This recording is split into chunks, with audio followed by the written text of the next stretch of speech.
তোমাকে একটা গাছের কাছে নিয়ে দাঁড় করিয়ে দেব। সারা জীবন তুমি তার পাতা গুনতে ব্যস্ত থাকবে। সংসারের কাজ তোমার কম। অবসর আছে বলেছিলে একদিন, অবসর আছে তাই আসি। একবার ওই গাছে একটা পাখি এসে বসেছিল। আকাশ মাতিয়ে বাতাসে ডুব সাঁতার দিয়ে সামান্য নীল পাখি তার ডানার মন্তব্য আর কাগজ কলম নিয়ে বসেছিল। হ্যাঁ, আমি তার লেখাও পেয়েছি। কচিত কখনো ওই পথে পথিক যায়, আমায় এসে বলে, বেশ নির্ঝঞ্ঝাট আছো তুমি, যা হোক। আমার হিসাব নিকাশ, টানাপোড়েন, আমার সারা দিন অবসর নেই, তাই তোমাদের কাছে যেতে পারি না।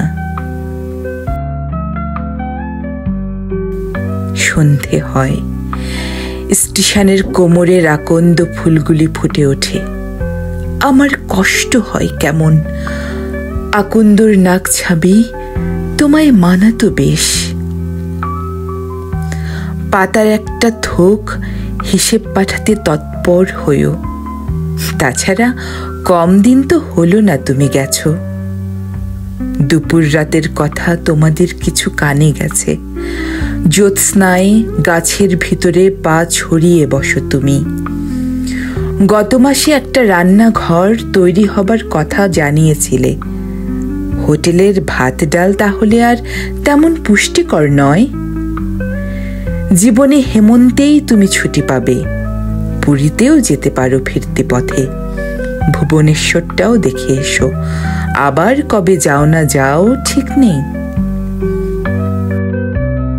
আমার হিসাব নিকাশ, টানাপোড়েন, আমার সারা দিন অবসর নেই, তাই তোমাদের কাছে যেতে পারি না।